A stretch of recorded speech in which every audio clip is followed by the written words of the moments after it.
Get your ears wrapped around the Golden State Media Concepts Basketball Podcast. All the scoop you need to know from college basketball to the NBA and even March Madness. News of your rising stars. Topics on and off the hardwood. This is the Golden State Media Concepts Basketball Podcast.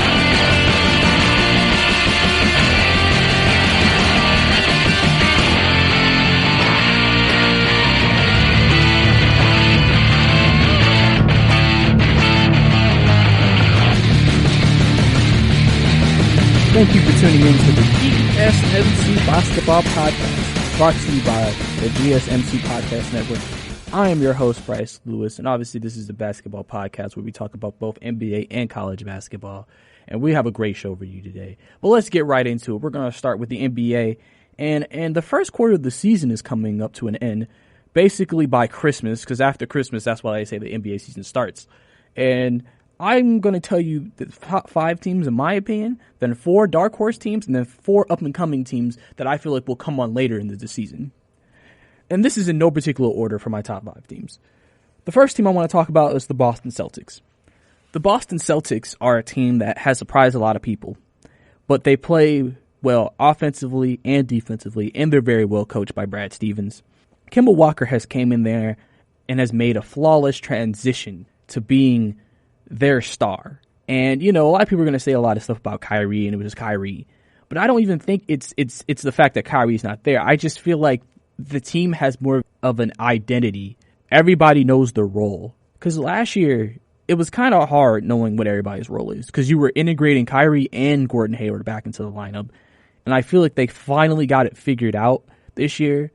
Kemba is the closer. He's the clutch guy. He sets everybody up. Jason Tatum's looking like how he looked his rookie year. Jaylen Brown looks like he's making strides. And just overall, they seem like a very well put together team. And that's why they're one of the top teams in the Eastern Conference. My second team is the Lakers. The Lakers, you know, they're the best record in the West. The Lakers are so good. LeBron is so good. He's proving to you why he was the best player in the league for so long. Anthony Davis is a beast. He's one of the best big men, I think, when it's all said and done, to play this game. And if he gets some championships with LeBron, it will definitely hit his case. And I think that it's going to be very interesting to see where this team goes. The chemistry looks great. Everything looks great. The team looks very well put together. Everybody seems to know their role, and they're gelling, and they're reviving careers a la Dwight Howard. My next team is the Clippers. Now, from a record perspective, they're kind of near the middle of the NBA in terms of between 10 and 13. But we all know when it's all said and done and the playoffs start, the Clippers are going to be the team that we all expect them to be, the team that we think the Lakers have to go through to get to the finals. They have Kawhi, Paul George. They've both played well. They already have a great defensive unit with Patrick Beverley and Montrezl Harrell, who's a beast in the boards and underneath in the paint. And also just the fact that they have Lou Williams. We forget about Lou Williams. Lou Williams is one of the best scorers in the game today. He is literally their third closer. And some nights he will be the closer. So the Clippers are definitely a team that I think is going to be there in the end.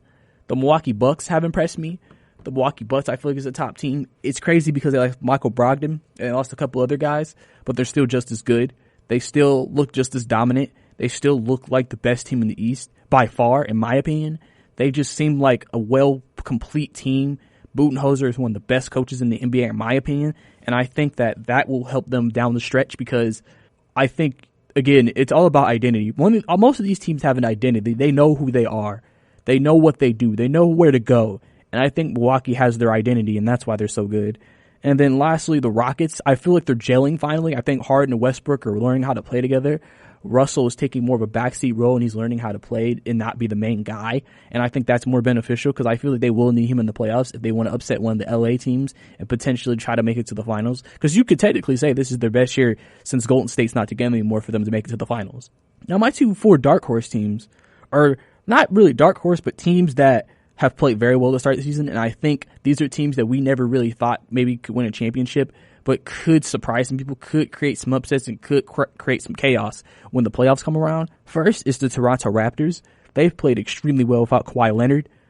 You know, people thought that when Kawhi left, the Raptors would still be a decent team, but they wouldn't be as good as they've shown. And I think that's what makes this so impressive. Siakam has really grew into his own. Siakam has really improved as a player. He's really turning into a superstar before our very eyes. You still have Van Fleet, who I think is the best point guard out of the 2 point guards.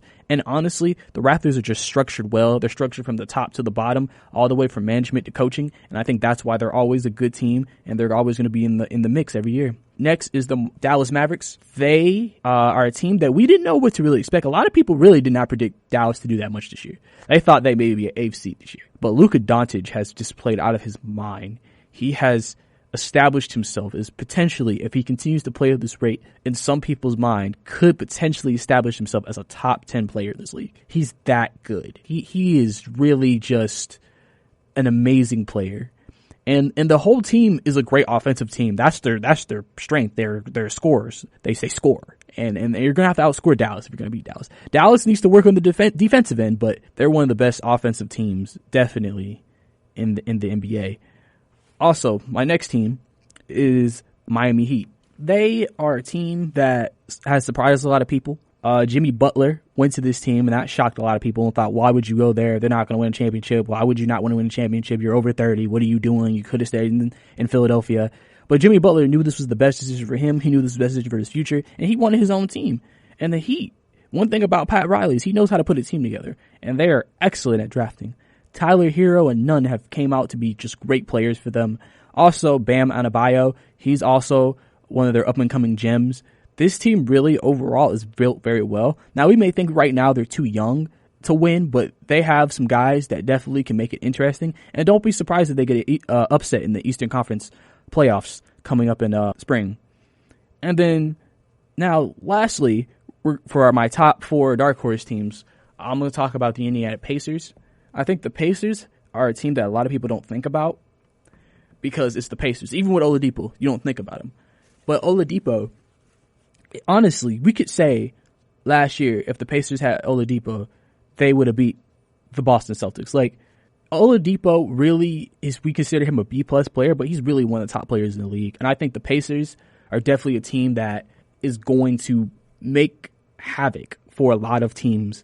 And I think they're going to really make some things happen. Now, I'm not saying they're going to do anything crazy, but I think they're definitely going to be a tough out.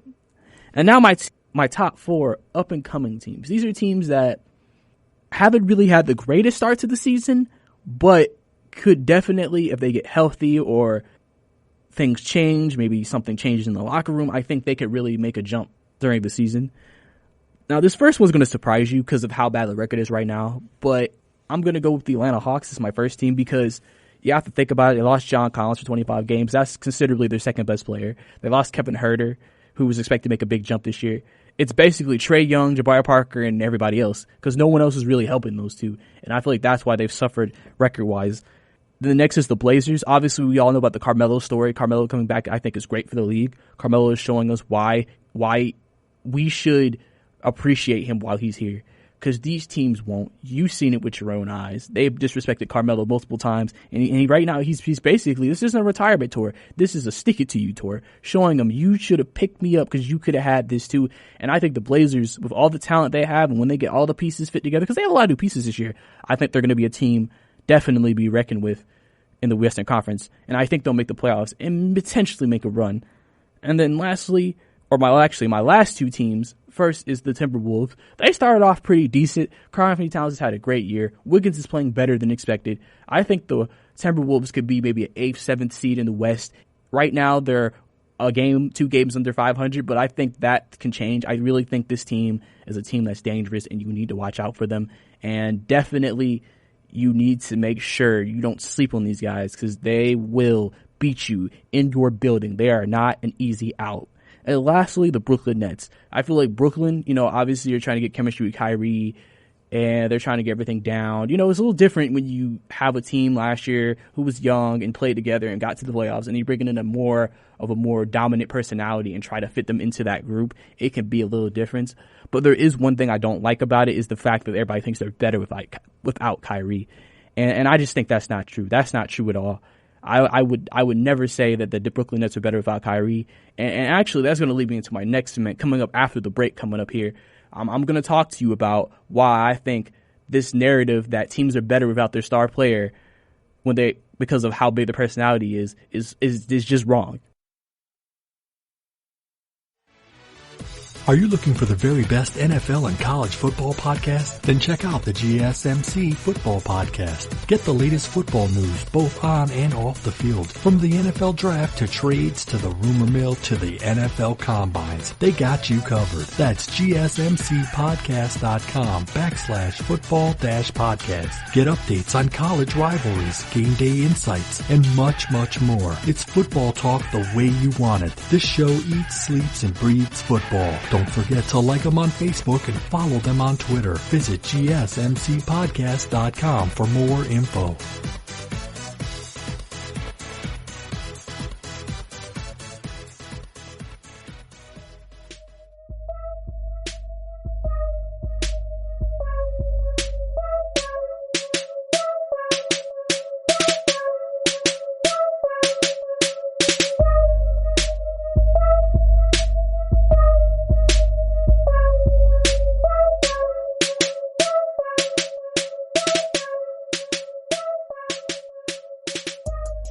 Welcome back to the GSMC Basketball Podcast. I'm your host, Bryce Lewis.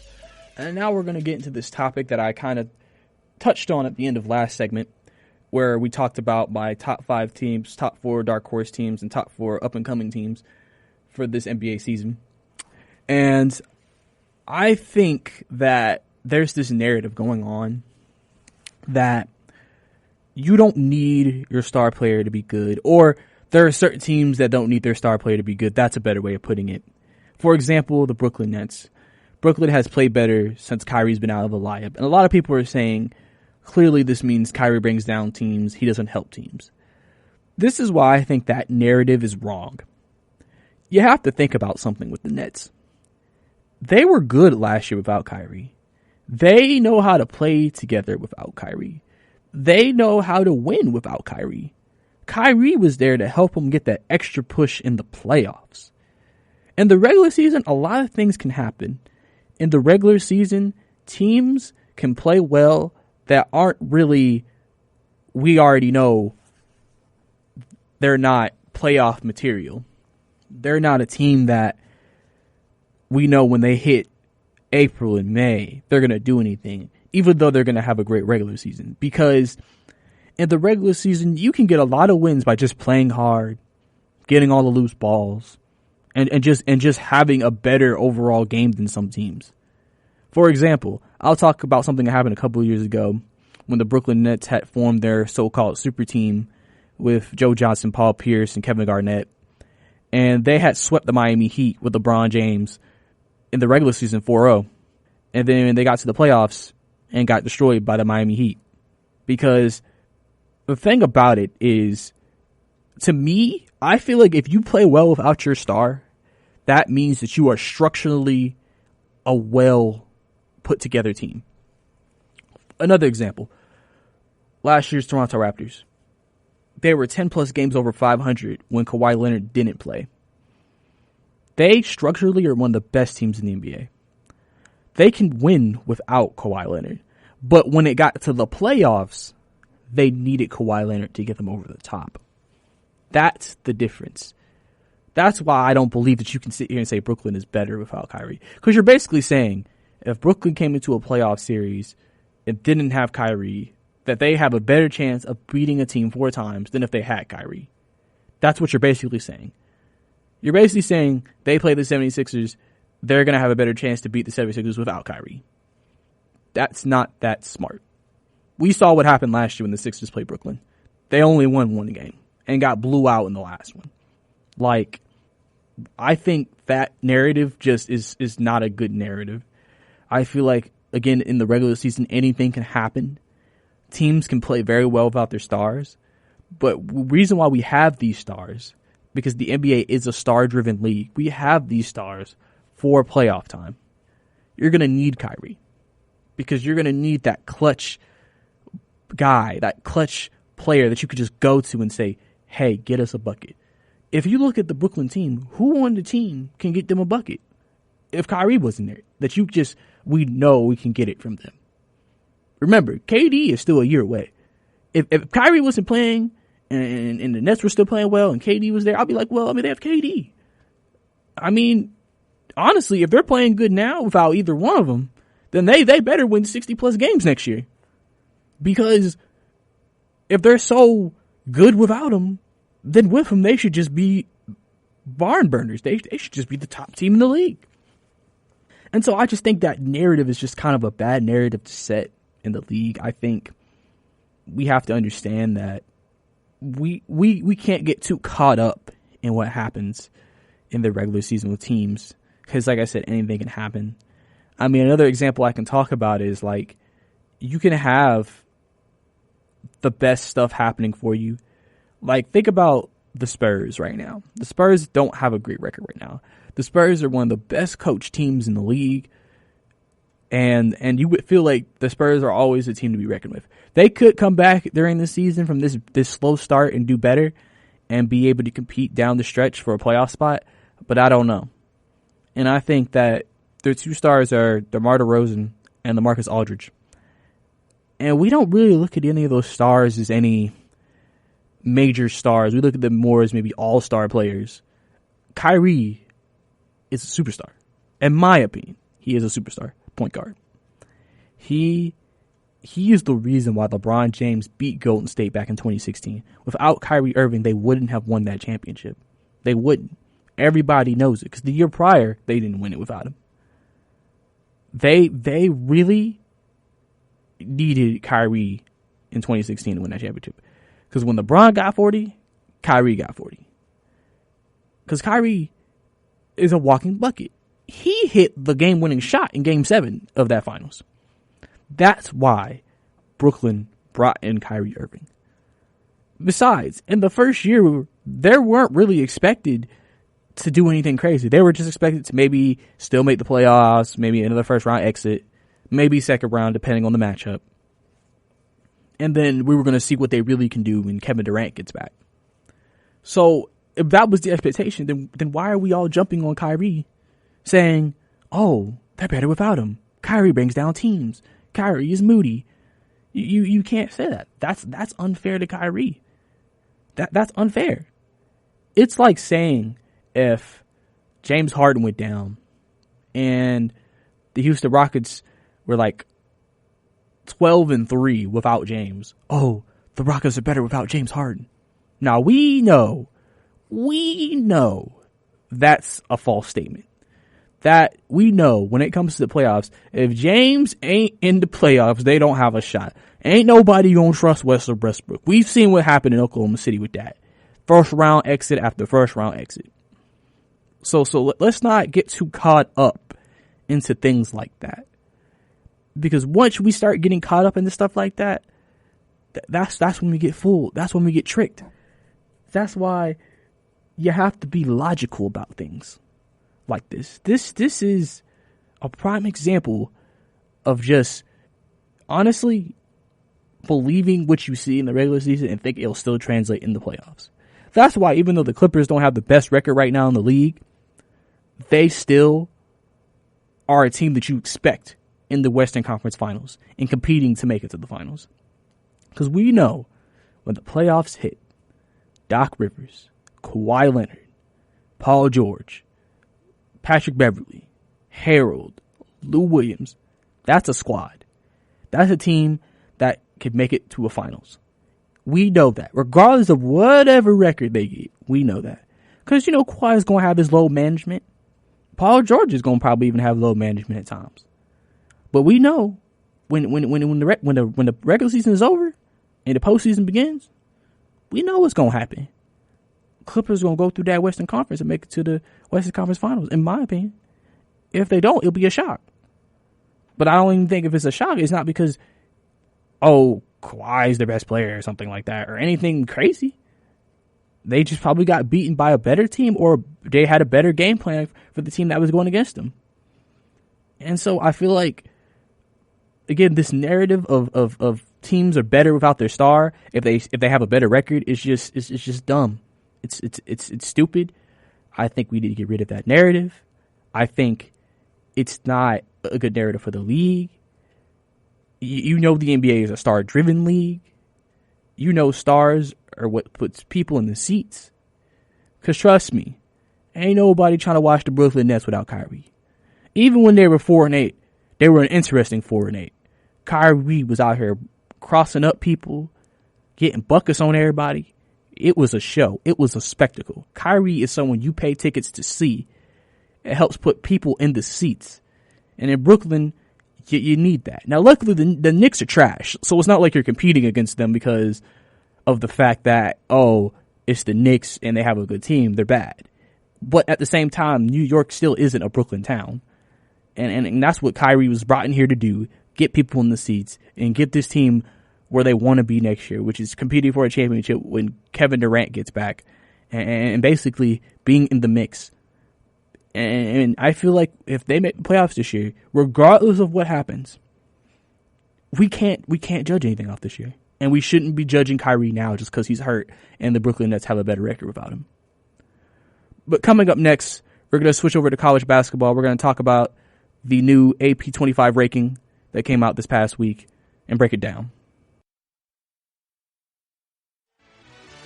Check out the show that's built on the MMA, from the UFC to extreme cage fighting. They got the fights covered. Check out the GSMC MMA podcast. Get the latest news on past or upcoming fights. Join us as we talk to and about some of the biggest names in the MMA, past, present, and future. When it's the fight game, there's just one show to check out. GSMCpodcast.com/MMA-podcast. Don't forget to like them on Facebook and follow them on Twitter. Visit GSMCpodcast.com for more info.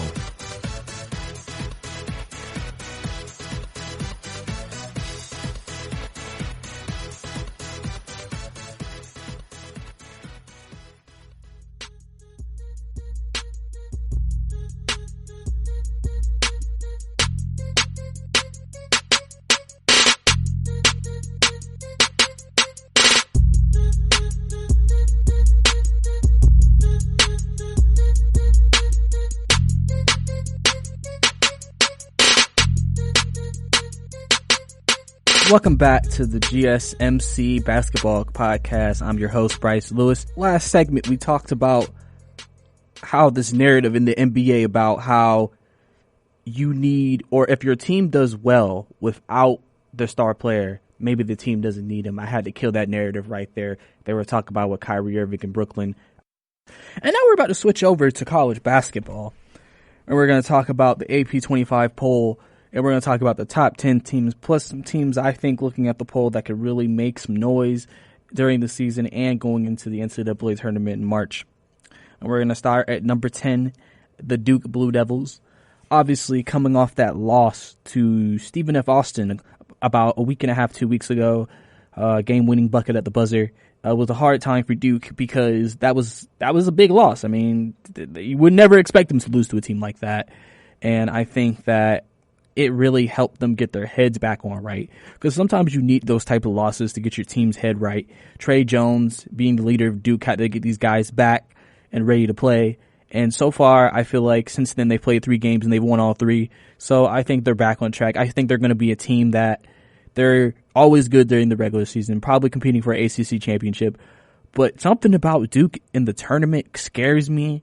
It's kind of funny, because I remember last year when Zion committed, they were talking about how when he committed there, he's just setting himself up for an early exit.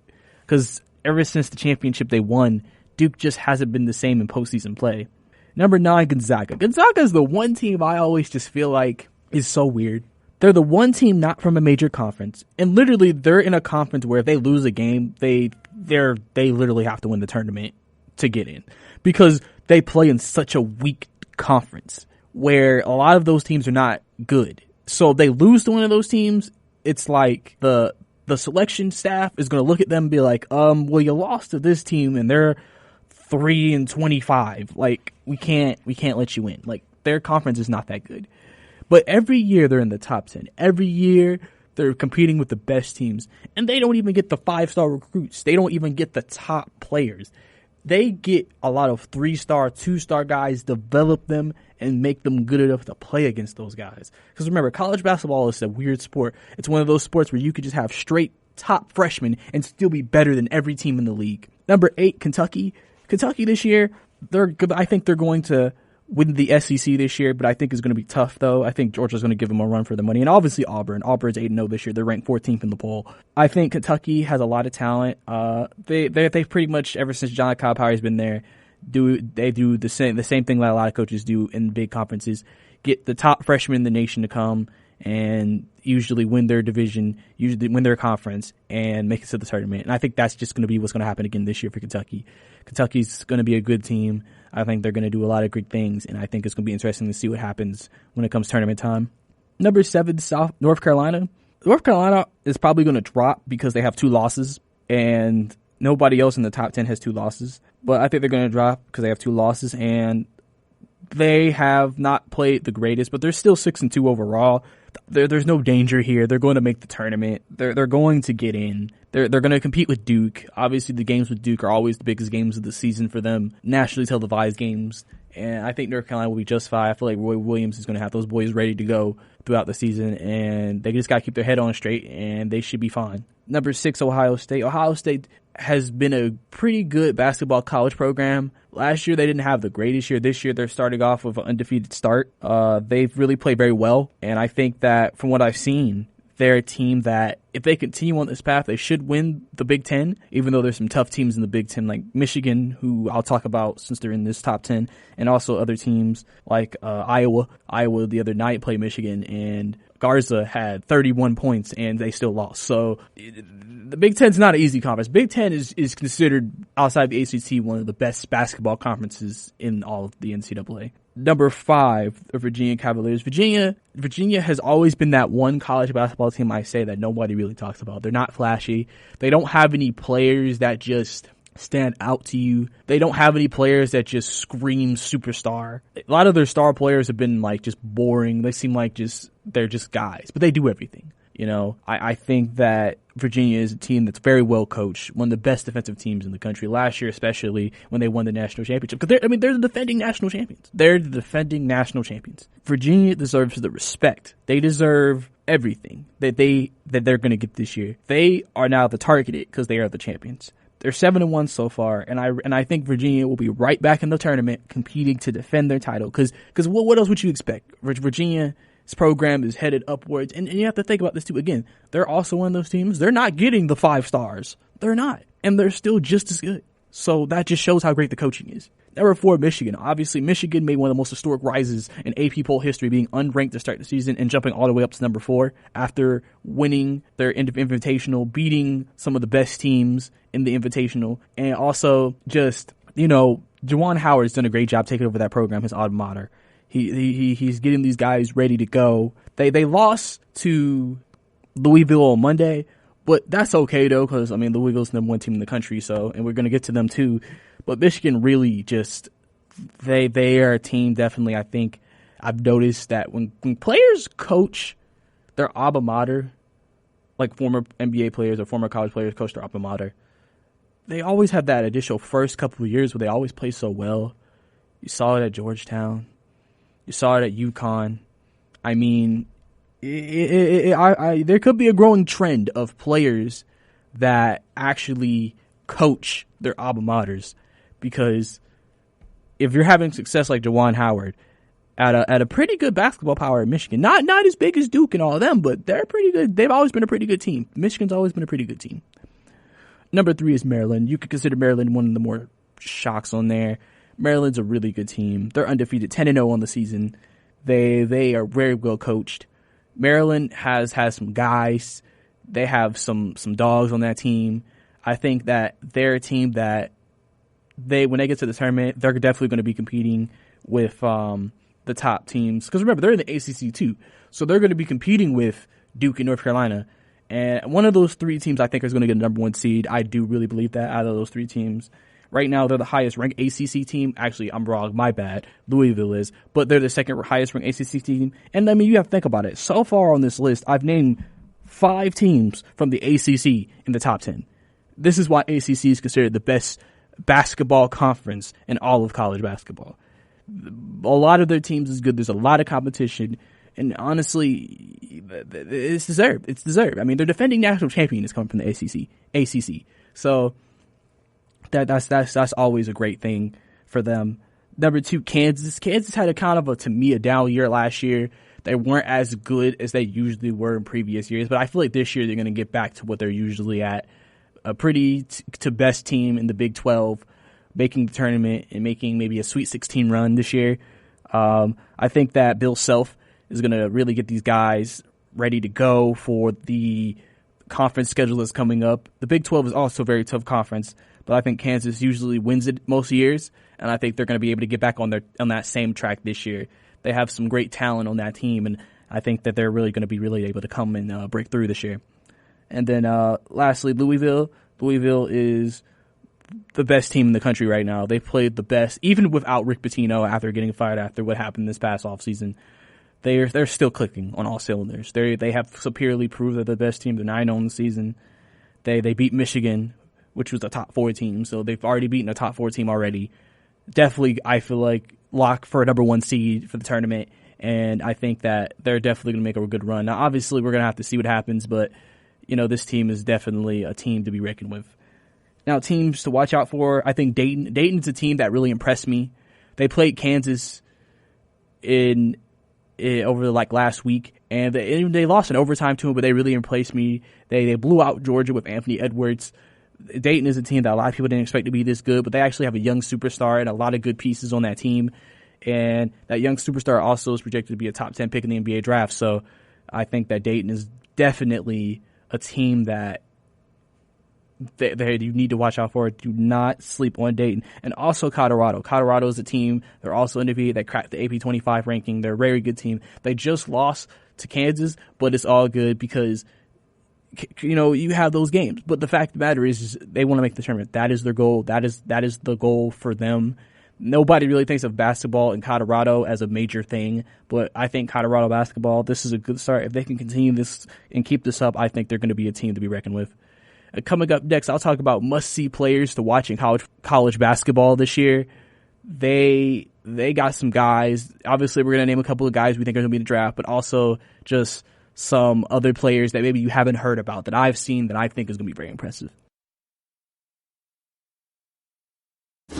Check out the show built around the women of MMA. From the UFC to the extreme cage fighting, we got the fights covered. Listen. It's the Golden State Media Concepts Women's MMA Podcast. The latest news of upcoming fights, discussions of previous matches. Join us as we talk to and about the biggest names in women's mixed martial arts. Past, present, and future. When it's the women's fight game, you know where to listen to. The Golden State Media Concepts Women's MMA Podcast.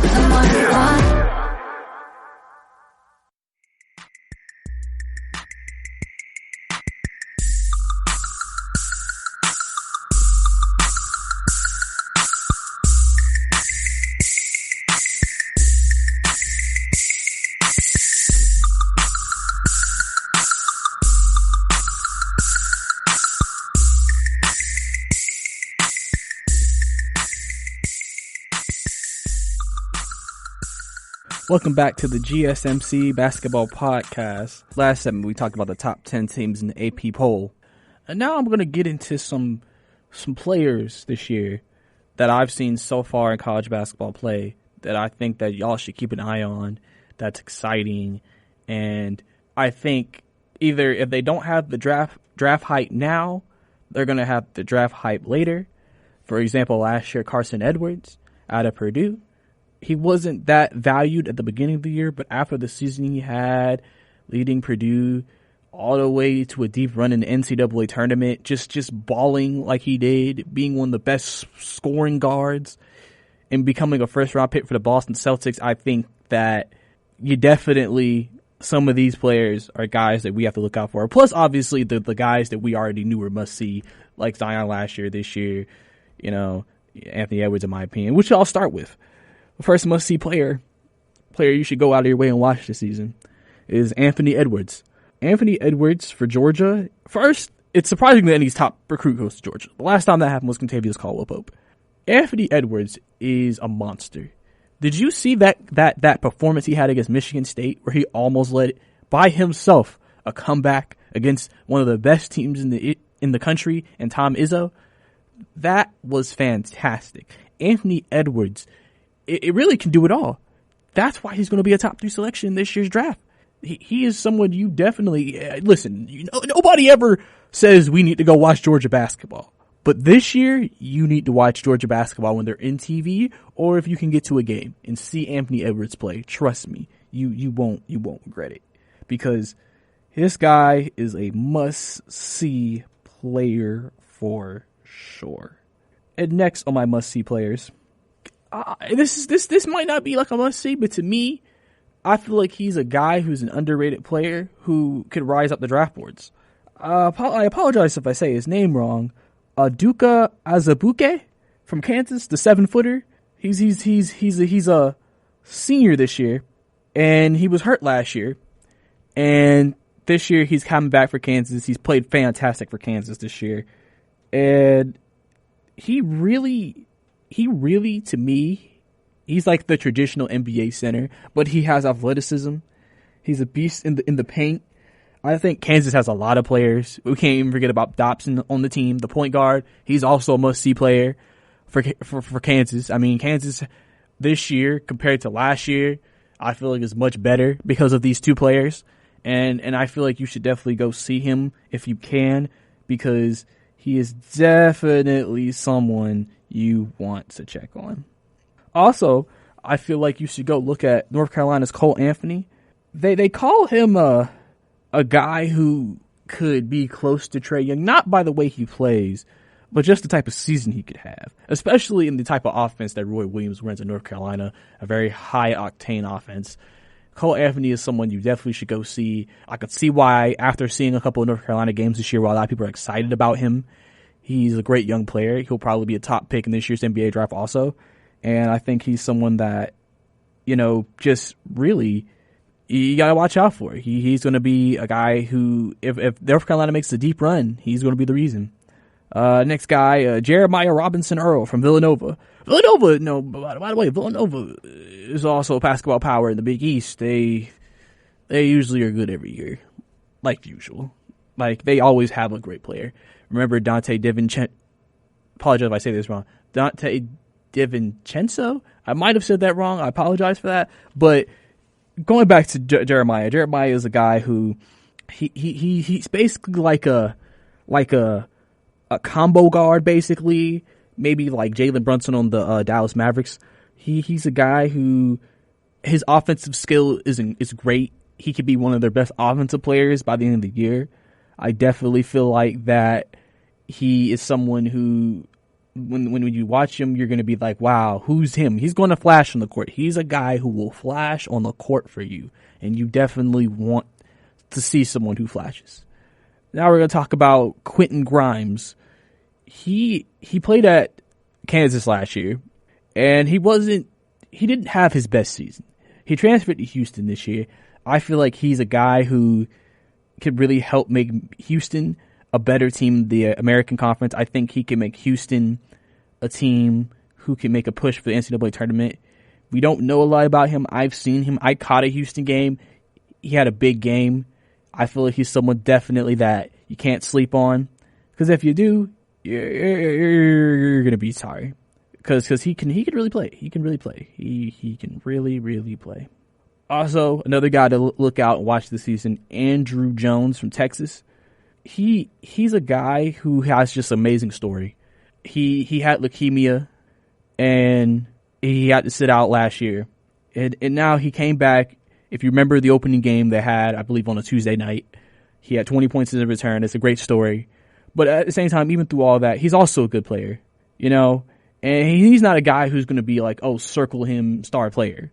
but he's just a guy that if you care about redemption stories and you want to see one in college basketball, that's the guy you go to watch, because he has a redemption story.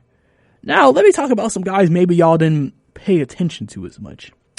And again, apologize if I say this name wrong. Obi Toppin, he is a sophomore for Dayton.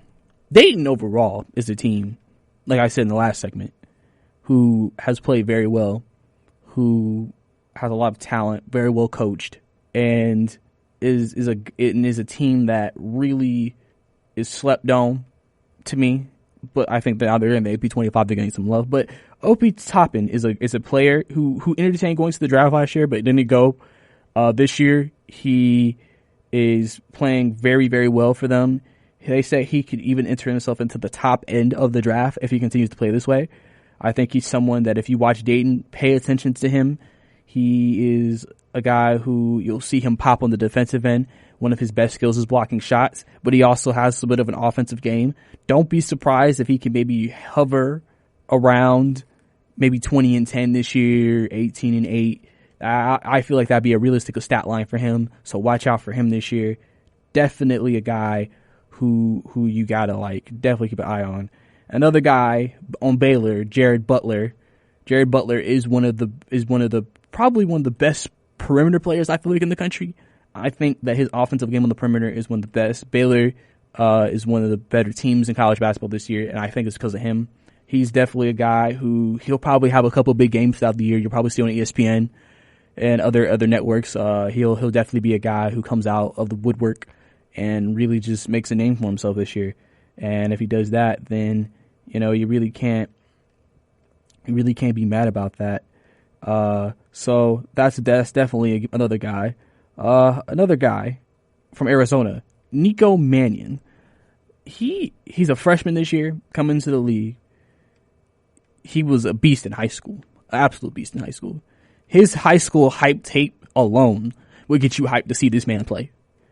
This man, realistically, would and you know what's funny about him? He doesn't look like it, but he is a baller. And he plays for Arizona, and he has that bright red hair, so it's easy to spot him on the court. Just look for a guy with bright red hair, and boom, there he goes. But he's definitely a guy who is trying to get the Arizona Wildcats back to the NCAA tournament, and he is the guy that you definitely should pay attention to, because he is definitely a guy who he's a baller. I mean, and I'm going to talk about somebody else here. He's not even in college basketball right now, but he's in the draft next year because he's just as young as them. We can't not talk about LaMelo Ball. I mean, LaMelo was over there balling in the NBL.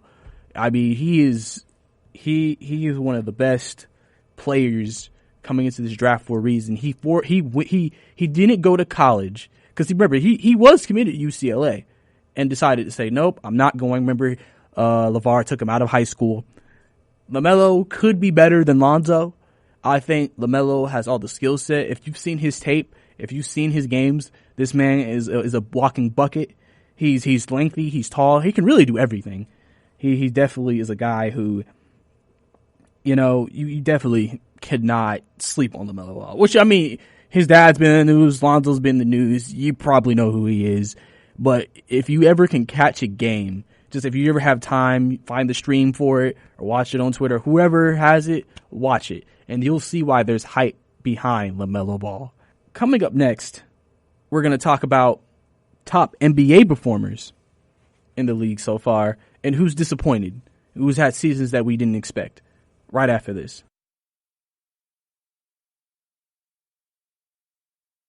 Tired of searching the vast jungle of podcasts? Now listen close and hear this out. There's a podcast network that covers just about everything that you've been searching. Hey! The Golden State Media Concepts Podcast Network is here. Nothing less than a podcast bliss with endless hours of podcast coverage. From news, sports, music, fashion, cooking, entertainment, fantasy, football, and so much more. So stop lurking around and go straight out to the Golden State Media Concepts Podcast Network. Guaranteed to fill that podcast itch. whatever it may be. Visit us at www.gsmcpodcast.com. Follow us on Facebook and Twitter, and download us on iTunes, SoundCloud, and Google Play.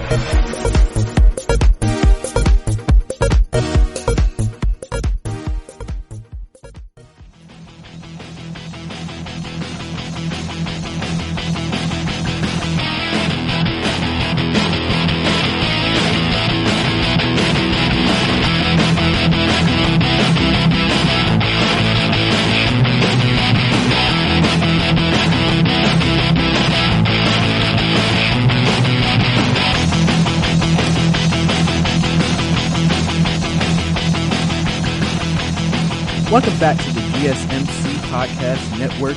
We just talked about the must-see players in college basketball who I think y'all should go out and try to watch this year if you ever have time. But now we're going to switch back into NBA, and we're going to talk about a story that broke about a week and a half ago about the NBA's new proposed schedule, playoff format changes, all that. We're going to talk about it, break it down here, give my opinion on it, tell y'all what I think about it. Would it be good for the league? Would it be bad for the league? And everything. First, we're going to start with reseeding the playoffs. How this would basically work is that the NBA would rank the 4 conference finalists 1 through 4 based on regular season's record, therefore setting up its final 4 matchups based on performance rather than conference design. The reason why this is happening is that there's been a very big imbalance in the NBA. Usually every year, basically, if you've been listening or watching the NBA, the East usually is worse than the West. The West usually is stacked. So you're having good teams not making the playoffs or having lower seeding in the playoffs where they have Eastern Conference teams who are not even above 500, but they're making the playoffs. And there is somewhat of that competitive imbalance there because it's also not as intriguing television. The Eastern Conference is harder on national television for them to get ratings because of that, because not a lot of teams want to see Detroit. Not a lot of teams want to see Charlotte. Not a lot of teams want to see most of the teams in the Eastern Conference. So they're usually playing the same 4 teams who actually have relevance in the Eastern Conference right now, which is the Boston Celtics versus the brand, the Toronto Raptors because they're defending champs, the 76ers, and the Milwaukee Bucks. Those are the teams that you'll mainly see on national television from the Eastern Conference, and then you'll play Miami here, maybe Atlanta here, maybe, Brooklyn here. Brooklyn because it's New York and Kyrie Irving. But it's like the Eastern Conference East-on-East matchups don't generate the same ratings as Western Conference matchups. And I feel like if they do this also, this will help because of the fact that now it's going to be overall seeding. So whoever is just the best team overall will get the best record. And then whoever is the second best record overall will get the second seed. Whoever's the third best record will get the third seed. And that way it will basically balance out playoff basketball. So you might have a year where you only have 3 Eastern Conference teams make it, and it's basically the rest are Western Conference teams because they want a more competitive playoff because the matches will be more intense, and it'll create situations where basically you'll have a better, I feel like, playoff format that will provide ratings for them because ratings is what drives these guys. And also doing these negotiations, they have to make sure that these networks that they're bargaining with are going to agree with.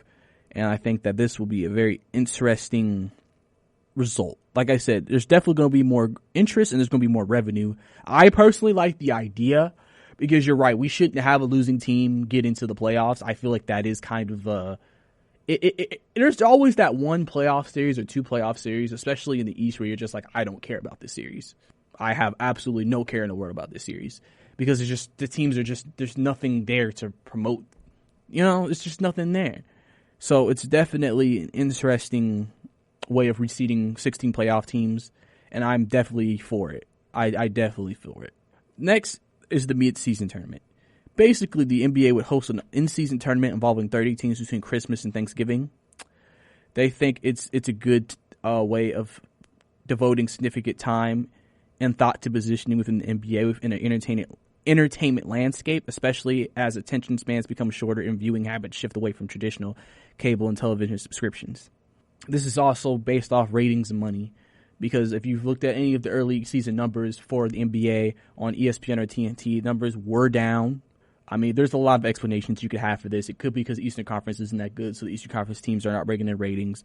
It could be because a lot of league viewers are looking through social media to keep up with games and watching full games, and then obviously on illegal streaming sites and everything like that. Load management, that's always a big issue. This is basically to provide a way to get more interest again into the league, get more interest into a period of time. Now, one thing I feel about this is if they do this, what's going to be at stake? What's going to be the purpose? It can't just be a mid-season tourney for nothing. What is at stake? Or is a team going to get an extra draft pick? That is one thing they have thought about, giving a team an extra draft pick. I mean, realistically, it would be good, I guess, if you thought about it from a team's perspective, like, oh, well, we have an extra draft pick. Maybe we can use this for trade bait, but at the same time, it's just kind of like, I don't know. I feel like if it's just to get the best players to play, you have to understand, if you're doing this between Thanksgiving and Christmas, you're still in the first quarter of the season. I don't think this would particularly mean a lot. I think it would mean more to the teams that aren't as good, because think about if you're rebuilding, and let's say, I guess, let's just assume if they do this tournament and the top contending teams don't care. So they don't really play their guys like that. But the teams that are at the bottom play and they play hard, that could benefit them, because let's say they finish with a bad record, but they won that midseason tourney. Then they could get a top pick and then another top pick. I mean, I don't know exactly all the details of it, but I think that would be very interesting to see. I'm kind of meh on it. We'll have to see, get more details on it when they propose it and give more details on the entire situation. I think that definitely will create an interesting dilemma, I think, in the league. And the last thing also they proposed was a playoff play-in. Basically, at the end of the regular season, the 7th, 8th, 9th, and 10th seeds in each conference would do battle for the final 2 playoff spots. The 7th seed would play the 8th seed, with the winner claiming the 7th spot. Then the 9th seed would play the 10th seed, with the loser being eliminated. Finally, the loser of the first game would play the winner of the second game for the 8th spot. Now, I think this is interesting. You know, teams tank in the NBA, and tanking is somewhat of an eyesore. NBA hates it when teams say they're tanking, because they just feel like it's bad for the league, just knowing a team they're basically, as a team, out of these 30 teams that's going out there, basically is saying, we're giving up on this season. We're trying to lose. We're trying to give games. We're trying to throw games. And it's just not a good view and a good look for the league. It's just not something that they want to hear. It's not something that they care to hear. And I think that's just something that I think this adds something where, think about it. If you're an 8th seed, you can still get in. If you're a 9th seed, you can still get in. If you're a 10th seed, you can still get in. So now, because there's 15 teams in this conference, so you're still going to have your bottom 5 teams, not make it. But if you make it, if you get to 10 and higher, you're going to have a chance. And so now, teams that are 11th and 12th might try to fight for that 10th seed, because it's like, okay, well, we can potentially still make it. So as an organization, you have to think, do we give up on the season if we're close at the end, or do we increase our chances by just going ahead and trying to go and tank and go ahead and get a great draft pick? And I think that's an interesting dilemma.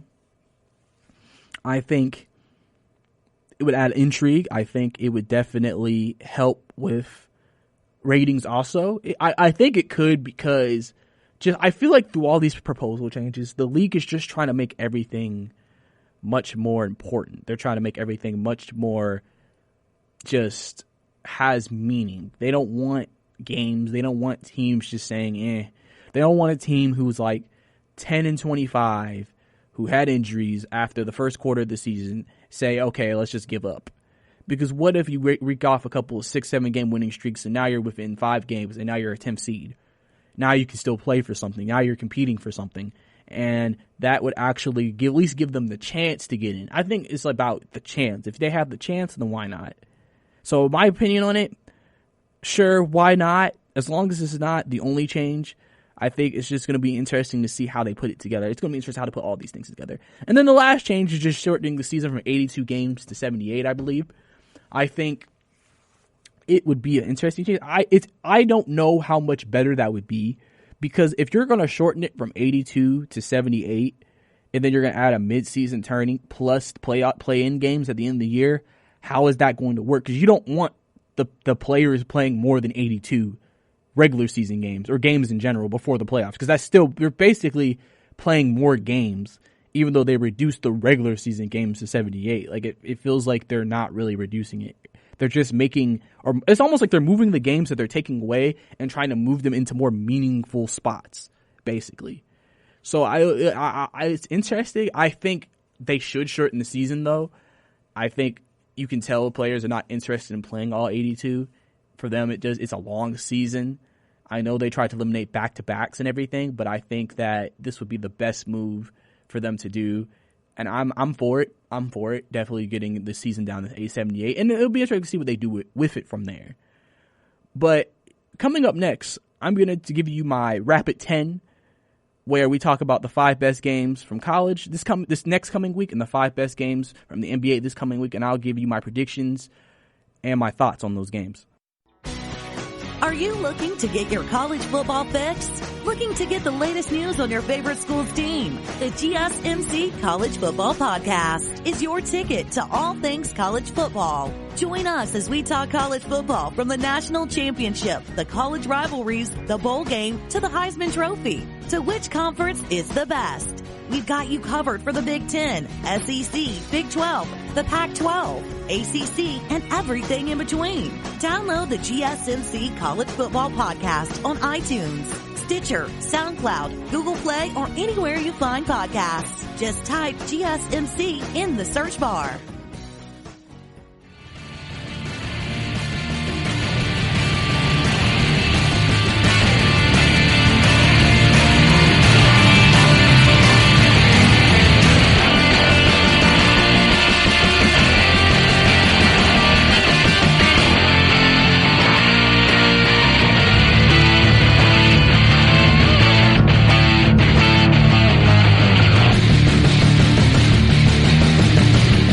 Welcome back to the GSMC Basketball Podcast. If you missed our last segment, we talked about the new league proposed rules that they're going to want to have in a couple of seasons, where they make a new in-season tourney, reduce the number of regular season games, and also reseed the playoffs to only have the best 16 teams instead of just from conference to conference.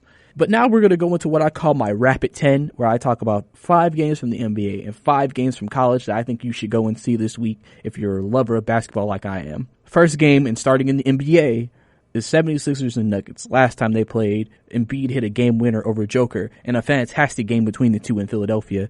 This time is going to be at Denver. It'll be interesting to see this game now. The 76ers have been kind of up and down so far since that game.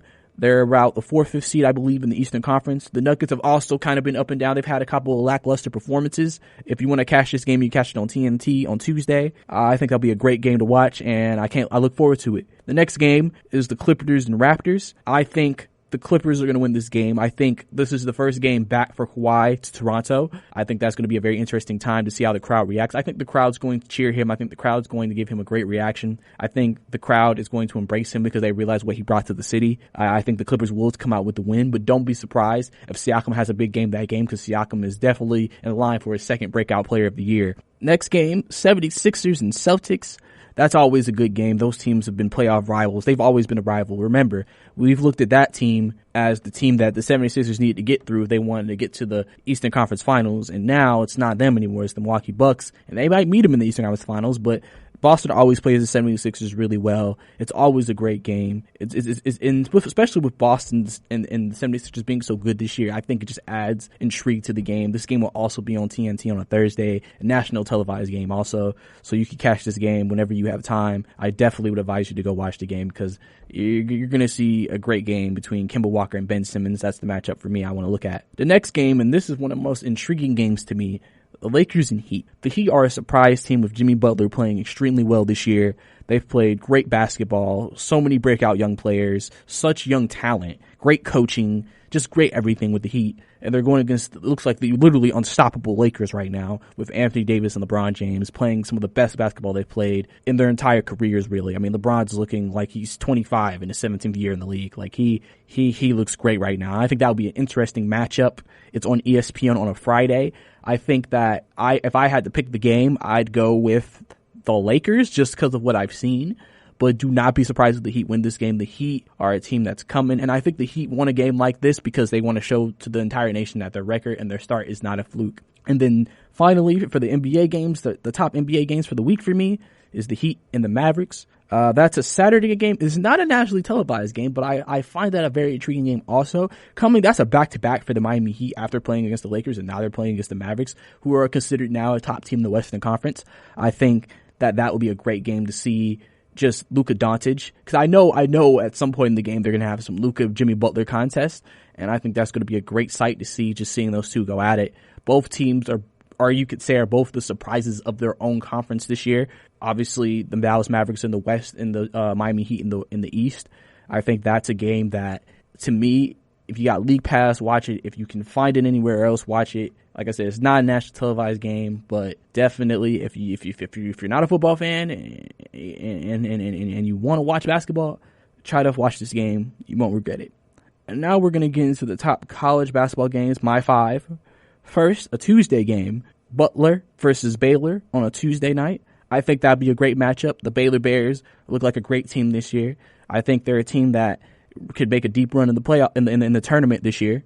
And Butler is undefeated. Butler has remained one of the top mid-major schools even after Brad Stevens left, even after Sheldon Mack, even after Gordon Hayward. They have remained consistently good. They're just one of those teams. They're basically Gonzaga, but just not as nationally prominent, because Gonzaga's always ranked as the top 10 team every year. Butler isn't, but they always play themselves into a top ranking every year. They'll make the tournament. This game's going to be great. I can't wait for it. Next game, and these next 3-4 games are all Saturday games, except St. Louis and Auburn. That game I'll talk about later. That's a Sunday game. Michigan versus Oregon. I think that'll be a great game. It'll be interesting to see what happens. Oregon is coming with some momentum. They've won a few games. I think that they're feeling themselves right now. They're a really great shooting team. Michigan is a great team with Juwan Howard getting those guys playing really well. Like I said, they lost to Louisville on Monday, but I think they'll bounce back. They've won their game since. I think that this game will really show where both teams are right now, and I think this is a game that definitely, if you love you some basketball, you should definitely watch. Next game, Memphis and Tennessee. This is an in-state game, but both teams are nationally ranked, and this is a game that definitely people are going to want to tune into. Memphis has always been known as a great basketball school, and they haven't been seen as that recently, but this year they're really getting back on track. And they're going against Tennessee, who's usually a pretty decent to good basketball team every year. This year they look pretty good. Both teams only have one loss, so leading up to that game. So it'll be interesting to see what happens. I think I look forward to that one just to see that battle on the boards, because they both have excellent big men, and I really look forward to watching that game. The next game is Gonzaga and Arizona. This is always a good game. Gonzaga is that team that, they don't have any flashy players or any flashy anything, but they're a team that is solid and consistent year after year.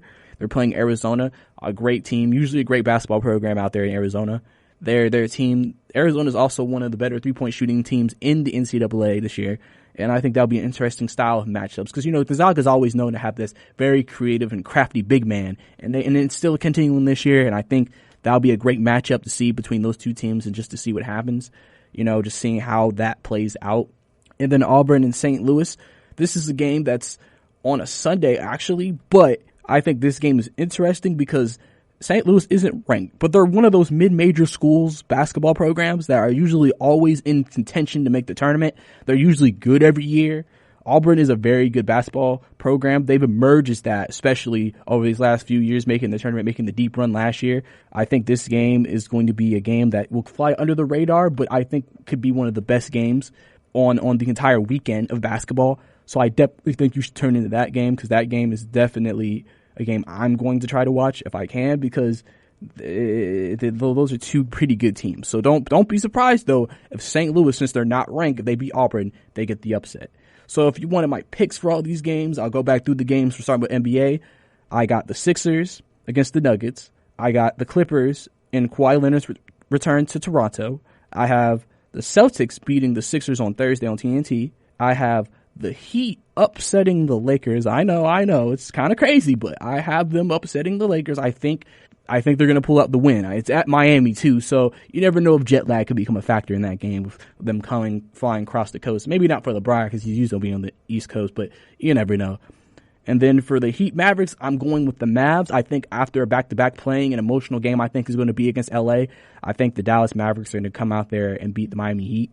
So I think that would be a great game, though, and everything. My top college games, my choices, I have Butler remaining undefeated, beating the Baylor Bears. I think they're going to beat them this coming Tuesday. I think that Butler is just, they look like a really good team right now. And I think this is a game they also need to just solidify themselves as a team to be reckoned with in college basketball. I got Michigan, Oregon. I got Michigan here. I think they're going to bounce back. I think they won their game this past weekend. And also, remember, they needed that after losing to Louisville on Monday, and I think they'll continue their momentum. I'll give Oregon his third loss of the season, but I still think it is not over for them. I think they're still going to bounce back, especially when they get the conference play. I expect them to have a great conference record. Memphis, Tennessee. I'm going to go with Tennessee here. I think Tennessee is the better team, even though Memphis is not that far behind. Like I said, Memphis has not been on the map as much recently, but they're getting back, and I think this will be a great game. Now, this game could really go either way, but I'm going to go with the Volunteers here. Gonzaga and Arizona. I think Gonzaga will win this game. Gonzaga is just that team. They're going to win most of these games. It's going to be close, but I think Gonzaga got this game right here. I think they're going to come out with a victory here. And lastly, Auburn, St. Louis.